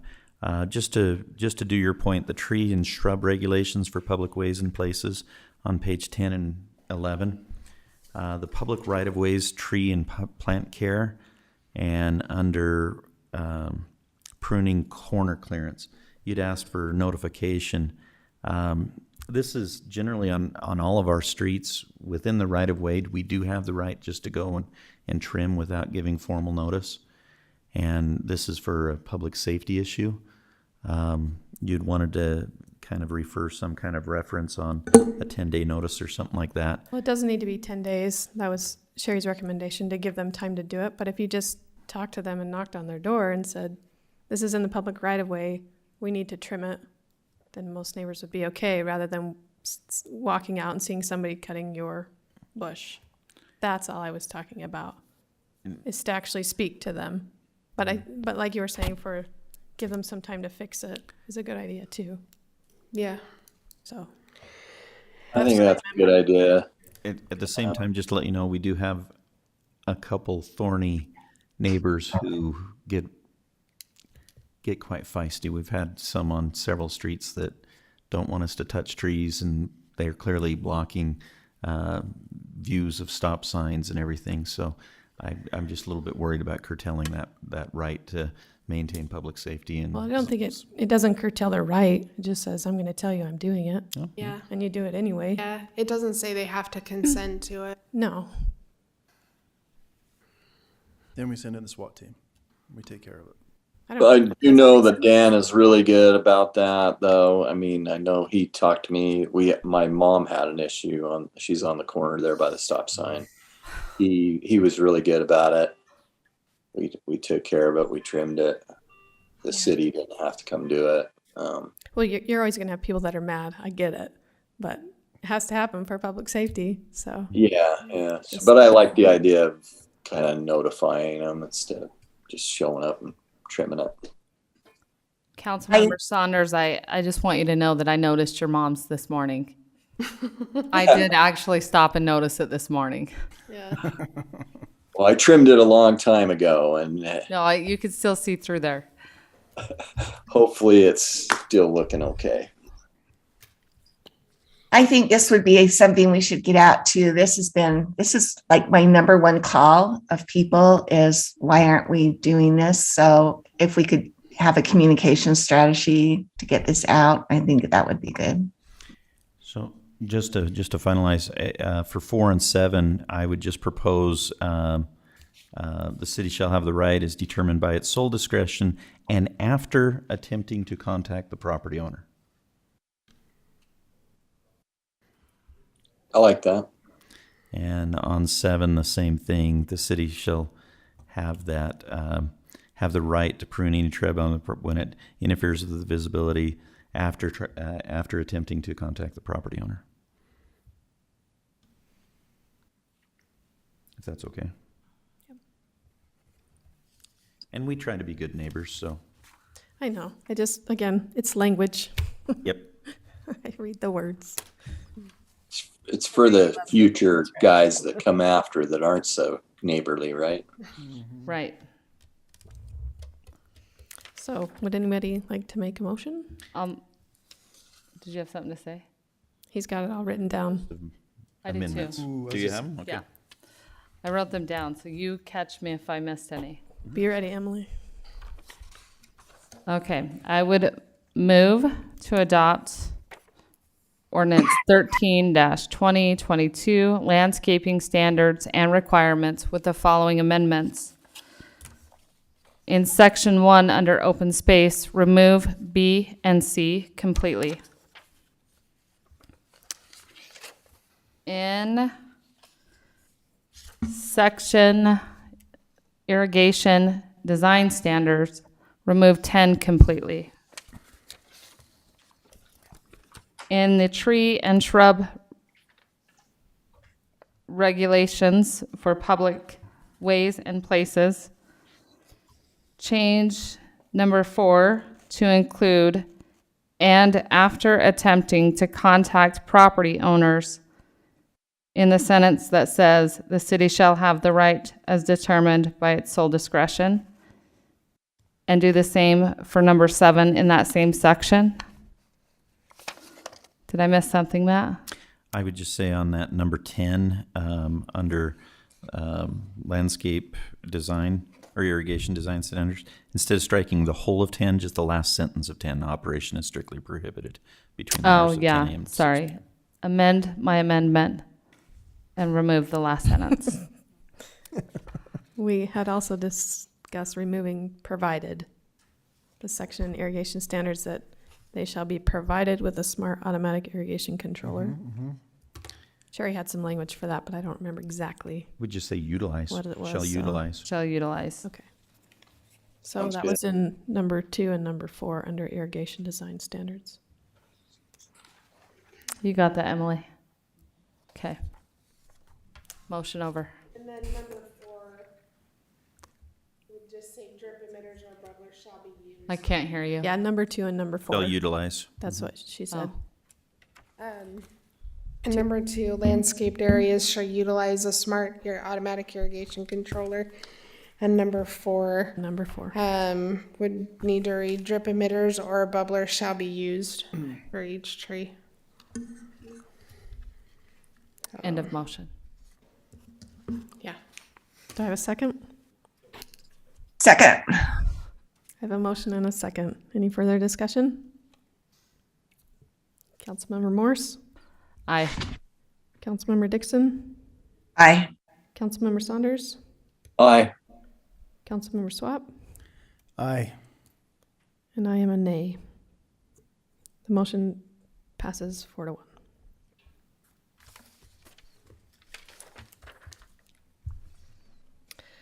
We will move on to item number 6, action on resolution 16, 2022, local transportation funding agreement between West Haven City and Weber County for the 1800 and 2100 South.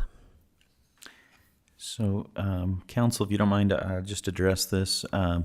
These are just the formal contracting documents for the WACOG grants we have for 3 different transportation projects we have. 1800 to 2100 South, this is for right-of-way and construction. And the next action item, 3,300 to 3,600, is for right-of-way purchasing. And then item number 8 is for 2,700 West to widen the road near where the junior high is going to be, is under construction. This is something that's been approved, accepted by the council, anticipated in the budget. These are just the enacting agreements with Weber County to allow us to have the funds that they've awarded. So we'd ask the council to approve each of these 3 items and let us continue with the projects. I did have some questions on this, and one of them in dealing with the county is when they're talking on page number 3, they give that example of they promised something, but they didn't have that much. And then I'm like, well, what happens? What happens then? So under the example, assume the county has promised 1.25 for this project. If the county promised a total of 25 for WACOG approved projects, the ratio would be 5%. If at budget preparation, the available funds were only anticipated to be $15 million, the county would only be obligated to pay 5% of the $15 million. So my question is, what happens if they're short and now they're promising to pay a lesser amount? That is a challenge. We haven't seen that shortfall at this in the history that we've had this. They do have that caveat so that they aren't pulling from operational funds to honor this this agreement, and so they do have that language in there. So my question would be, if there is a shortage, then we will be obligated to come up with the shortage. Is that right? Either that, or we would have to amend the scope of the project. Take it only so far and wait until funding could be renewed. Okay, and then down on page 2 under number 3, the city acknowledges. Oh, sorry. Go ahead. Just to let you know, the next paragraph talks about if it's pays reduced, we can continue to pay proportional amounts for approved projects, and they'll stop approving new projects until they can get things taken care of. Okay. So it would slow down our project, but they would not approve future projects in effect to help pay for this project. It just might take a little bit longer. Okay, so they're obligated for what they promised, even if it takes longer. Is Yes. that I'm understanding?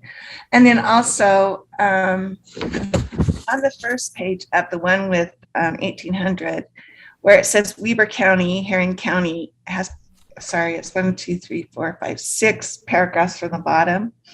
Whereas Weber County has committed to assist with right-of-way acquisition and construction-related costs for the project. So when they're talking about right-of-way acquisition, is it strictly talking about money? And we will be required to get the right-of-way acquisition for the roads that we're going to, or for the property we're going to need? So yes, they've committed that money to right-of-way acquisition, and in this case, construction. So this is to cover both those items. In the other one for 3,300 to 3,600, it's just covering right-of-way acquisition. So this is funds that we can use for those acquisitions of property and easements. Does that answer your question? Yes, it does. My question just is there this is probably just a general question, but I really wanted to understand this. Is there funds for right-of-way acquisition and funds for construction, or is this just one whole pot of money? I believe in our grant application, we do have that broken out. In this agreement, it is merged together. Okay, so if I'm just looking forward and looking at the people whose property we're going to be going after. Mm-hmm. So if they won't sell, or we can't get it for the prices that we think we're going to get it for, that puts us on the hook for whatever or overages there would be.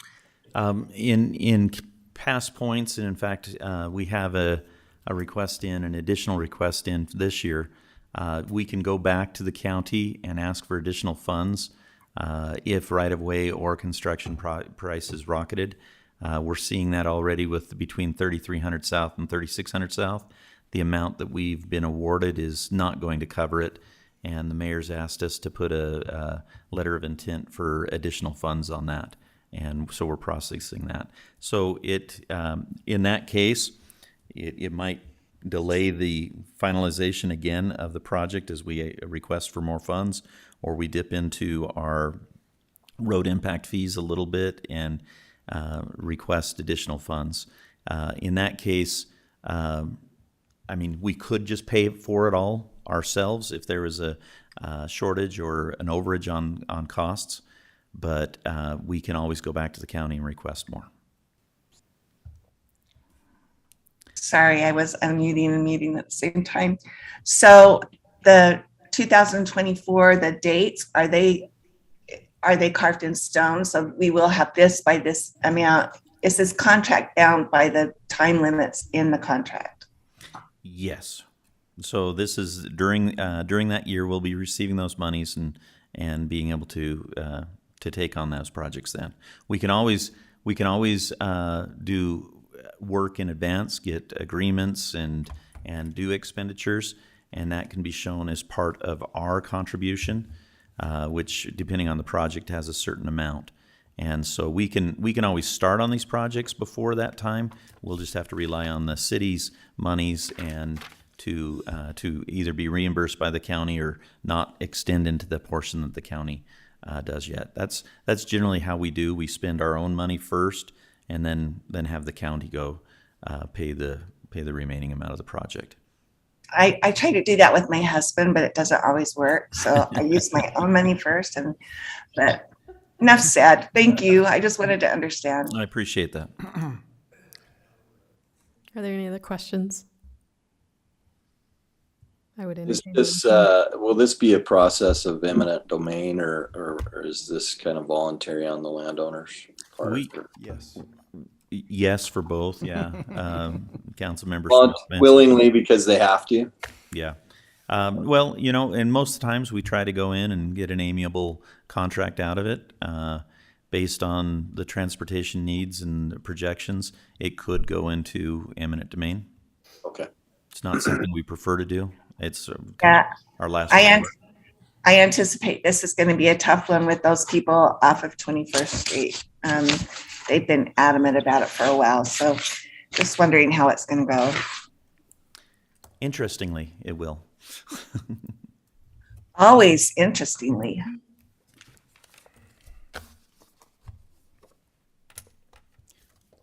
I'll give a motion. Go ahead. Move to approve Resolution 16-2022 Local Transportation Funding Agreement between West Haven City and Weber County for 1800 to 21st South. Second. We have a motion and a second. Any further discussion? Councilmember Swap, Aye. Councilmember Morse, Aye. Councilmember Dixon, Aye. Councilmember Saunders, Aye. and I'm an aye. Item number 7, action on resolution 17-2022 local transportation funding agreement between West Haven City and Weber County for the 3300, 3600 South. Any questions on that one? Nope. Looks like nobody else does, so I would move to adopt resolution 17-2022 local transportation funding agreement between West Haven City and Weber County for 3300 and 3600 South. Second. We have a motion and a second. Any further discussion? Councilmember Morse, Aye. Councilmember Dixon, Aye. Councilmember Saunders, Aye. Councilmember Swap, Aye. and I'm an aye. Motion passes. Item 8, action on resolution 18-2022 local transportation funding agreement between West Haven City and Weber County for 2700 West. I'll make a motion that we approve action on resolution 18-2022 local transportation funding agreement between West Haven City and Weber County, 2700 West. Second. We have a motion and 2 seconds. Any further discussion? I just had a question on this one, Matt. How far does it go up? 2,700. Where does it end? This project actually goes, let me pull that up really quick. Just to refresh my memory. It goes pretty much to the slough. We'll be widening over the slough as we go south, but it goes up to, I believe, 2550. Wilson Lane because it's already widened north of that. But let me pull that up really quick.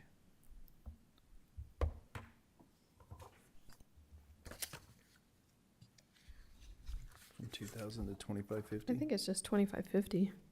So 2,550 down to where the slough is. Right. Is okay. Got it. Thank you. Yes. And pretty much this is the west side. The school will be improving the east side as they do their improvements, and this takes care of the west side to make sure we have good sidewalks across from the school. And there will be sidewalks all the way down from 2,550. Yes. And so will they have to pipe the big drain ditch? I mean, that's right there. Isn't there a huge drain ditch? Or maybe, Yes. never mind.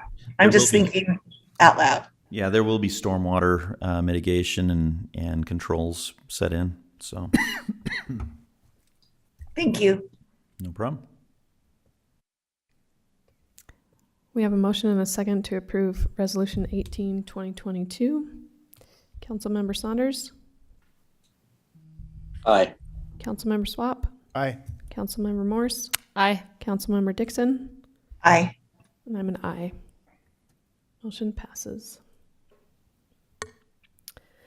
Item 9, discussion and possible action establishing a committee to review the personnel policy.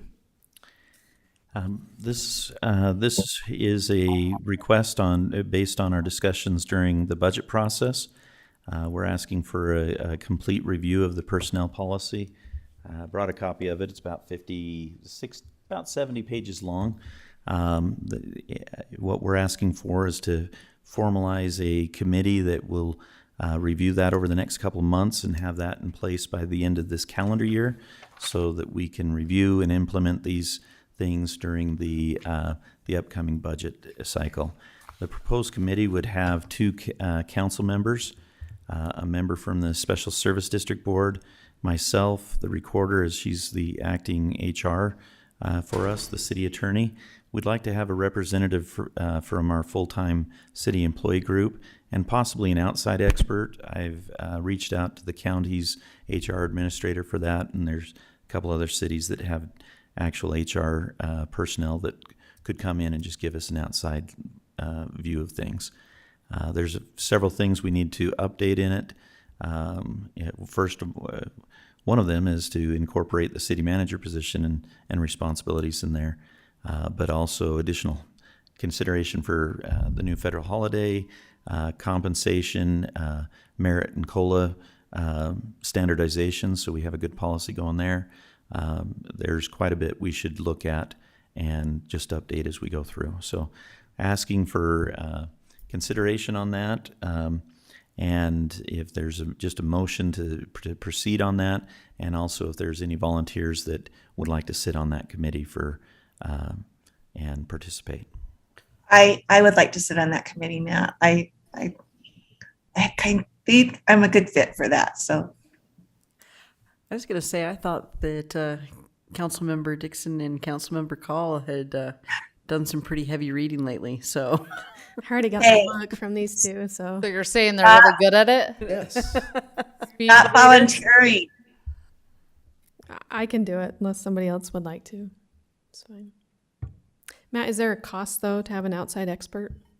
That's one thing. Generally, we try to do this kind of as a shared service. I think another city would probably do it for free if it's not too time consuming. Sometimes the county might say, hey, we want you to pay for time. So I want to try to make sure that it's minimal, if no cost to the city on this, to have that help. Okay.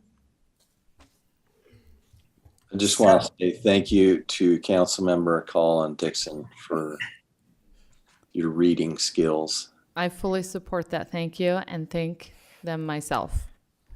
You guys owe us big time. We do. We do owe you. We do. We'll sit on some committees. What's your favorite drink? Or, Chocolate chip or oatmeal raisin? Oh my gosh. You know, I'm betting that you could probably get planning commission member. Hey, have you guys ever Rowdy. tried that lemon chiffon over at Beans and Brews? Is that pretty good? Oh man. That's what we'll bring them. Okay, well, Shop local and bring it to them. I guess I would entertain a motion to establish a committee to review the personnel policy with myself and Kim Dixon volunteering to be on that committee. So moved. Second. Any other discussion? Councilmember Dixon? Aye. We have to roll call this. Can we just vote?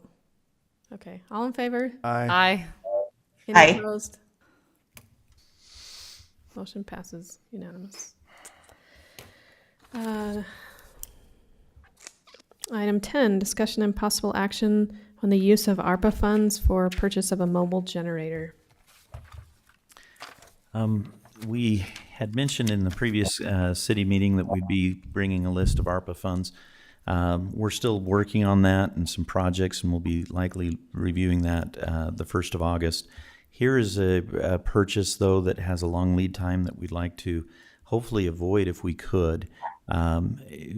We are in need of a mobile generator platform. We have some costs on government spending, state and state-wise, for an amount of $70,608.40. This would provide us a mobile generator that we could use for powering anything from lift stations to the Public Works building in case of an emergency or other outages that might occur. We do have an emergency generator here at City Hall. We do have emergency generators at a couple of our lift stations, but not all. And we do not have an emergency generator at Public Works. We're proposing to have this money come from the $1.9 million in ARPA funds that has been provided to us. This would require, as we've not designated expenditures at this point on this amount, to have a public hearing and approval to do that.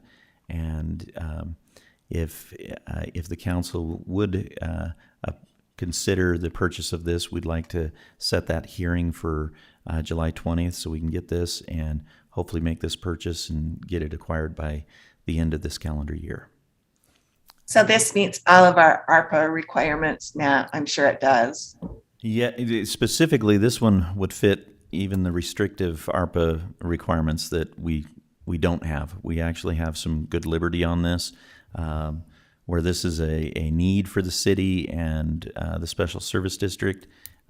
We'd like to use these funds and proceed on this purchase.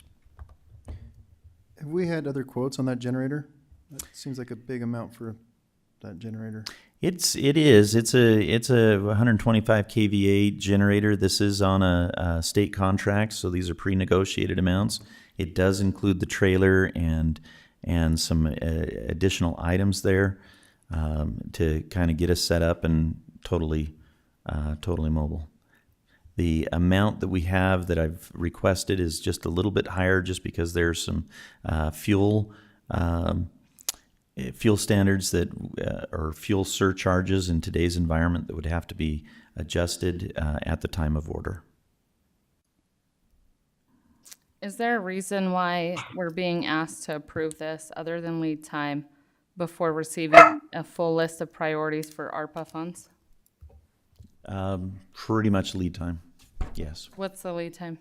On this one, if we can order it in the month of July, we should be able to have it by December. Some of the others, the 70 kVA, and that wouldn't be available till almost December of, December of 2023. So some of these generators are out 12 to 18 months. How much did you say we've spent already of the ARPA funds? Zero. We've committed no money for ARPA. The only other consideration we have is the Children's Justice Center, which will be on that list, and some other expenditures, but we have not expended any of it. Where we don't, So Matt, oh, sorry, go ahead. Where we don't have a generator currently for this use, how much are we spending annually in rental for a generator to serve the purpose this one will? Right now we have, I mean, this is an emergency generator. So we've had to pull in some emergency generators. We generally lease one for West Haven days. And that's about $1,000 for a 3-day period. And we've actually had some shared use with Hooper on a generator, but theirs has went down, and so we're looking to replace and make sure we have this in case of an emergency situation. We also had an issue on the 4700 West lift station just this morning. The transfer switch blew up at 2 o'clock in the morning. We were out there trying to get things going, and that was kind of a reminder of just the emergency natures that can come along. You take a lot of things for granted when a sewer plant or sewer lift station suddenly goes down, and nobody can flush toilets. Absolutely. So Matt, is this the right size? This is, you've determined that this is the right size of generator that we need for all of our needs? Yes, we could possibly get away with the 70 kVA, but the 125 kVA gives us the capacity to run public works, run all the biggest lift stations that we have, as well as to serve purpose at West Haven Days and provide all the vendors plus more the power that we would need to generate. Thanks. Any other discussion? My preference is to not spend ARPA funds until we have a list of priorities. I don't know how the rest of the council feels about it, but this is a big purchase, and I think we need that list of priorities before we move forward with distributing those funds. I would agree with that as well. Also, I know there's a lead time on this, and that's a concern, but it's something we lived without. Rental companies will open up after hours to rent generators. If we had an emergency, I'm sure we could find a way to get by. I'd rather wait as well. I disagree with that. I think that this would be one of the things that this money would be used for. So I have no problem in approving this before. I mean, if it was more at the 1.9 million, I would say, yeah, we better see. But I think that moving forward would be, because you never think you're going to be in an emergency until you're in an emergency, and then trying to dig up a generator when maybe possibly other people are trying to dig up generators. I think I would prefer green lead time on this one. I think I agree that we need to move forward with this. I think it's a good thing to have. So, Well, with that, I'll make a motion if you're ready, and we'll see what happens. I would move to deny the action for use of ARPA funds for purchase of a mobile generator. Second. We have a motion and a second. Any further discussion? Councilmember Morse? Aye. Councilmember Swap? Aye. Councilmember Dixon? Nay. Councilmember Saunders? nay. And I am also a nay.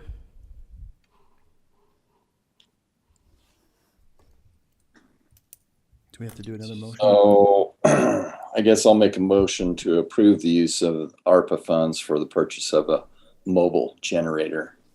Second. Which would also include setting a public hearing for July 20th. Yes. Yes. And setting a public hearing for July 20th. Sorry. Good. So we have a motion and a second. Any further discussion? Are you unclear of what the motion is? Say that again. Are you unclear of what the motion is? Oh, your face. Okay. Councilmember Dixon. Aye. Councilmember Saunders. Aye. Councilmember Morse. Nay. Councilmember Swap. Nay. And I am an aye. The motion passes 3-2.